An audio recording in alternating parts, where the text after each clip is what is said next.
วัสดีครับมาพบกันแล้วนะครับกับข่าวพยากรณ์อากาศบริเวณภาคใต้ฝั่งตะวันออกประจำวันเสาร์ที่3มกราคม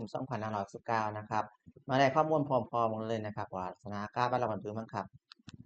เรื่องวันที่ภาพแรกนะครับมีมวลอากาศเย็นนะครับแผ่มาปกคลุมบริเวณของประเทศไทยตอนบนนะครับทำให้มรสุมนะครับตะวันออกเฉียงเหนือที่ปกคลุมอ่าวไทยและก็ภาคใต้มีกำลังแรงขึ้นครับ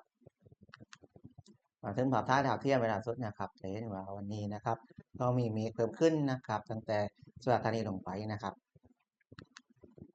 มาถึงเรดาร์สุราษฎร์ธานีนะครับเวลาเราสนใจเห็นว่าปกคลุมฝนเล็กน้อยนะครับทางบริเวณของจังหวัดสุราษฎร์ธานีนะครับบริเวณอำเภอดอนซักนะครับสมุยครับ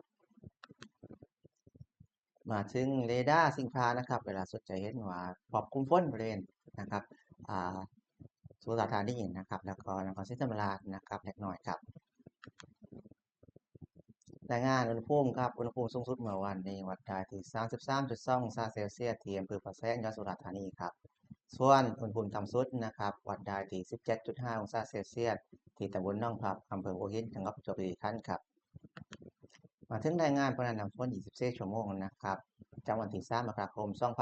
2518ตั้งแต่7โมงเช้าของเมื่อวานถึง7โมงเช้าของวันนี้นะครับปริมาณฝนเล็กน้อยบางแห่งนะครับปริมาณฝนสูงสุดได้ที่1.5มิลลิเมตรนะครับที่อำเภอเมืองจังหวัดชุมพรครับมาถึงพยากรณ์อากาศภาคใต้ฝั่งตะวันออกวันนี้บ้างครับ จะเห็นว่าวันนี้นะครับทางตอนบนของภาคจะมีอากาศเย็นในตอนเช้านะครับส่วนฝนนะครับวันนี้จะมีฝนกระจายของฝนอยู่ที่20%นะครับเป็นฝนบางแห่งครับและหลายจังหวัดครับสุราษฎร์ธานีนะครับพัทลุงนะครับสงขลาก็ซ้ำจังหวัดอยู่ที่10%ของพื้นที่ส่วนนครศรีธรรมราชอยู่ที่10%ของพื้นที่ครับส่วนอุณหภูมิต่ำสุดนะครับอยู่ที่16ถึง25องศาเซลเซียสอุณหภูมิสูงสุดอยู่ที่29ถึง33องศาเซลเซียสครับ มาแลกคลื่นลมกันบ้างครับคลื่นลมนะครับตั้งแต่สุราษฎร์ธานีขึ้นไปเป็นลมตะวันออกเฉียงเหนือความเร็วลมอยู่ที่15ถึง35กิโลเมตรต่อชั่วโมงทะเลคลื่นสูง1-2เมตรเป็นชนฟ้าขนองความยาว2เมตรส่วนนครศรีธรรมราชลงมานะครับเป็นลมตะวันออกเฉียงเหนือ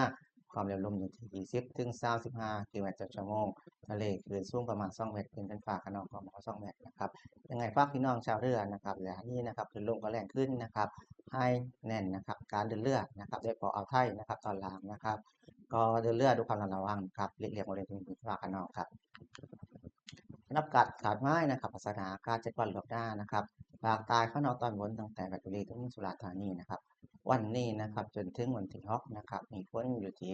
ไม่เกิน10ของวันที่ส่วนที่7ถึงวันที่9นะครับฝนเพิ่มขึ้นอยู่ที่20ถึง30นะครับเปอร์เซ็นต์ของวันที่ครับ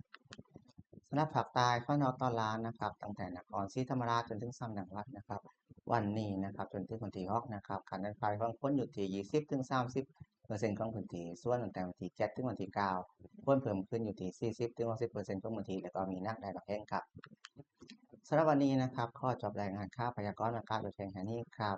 แล้วเราบอกกันไหมล่ะครับตอนเช้าสวัสดีครับ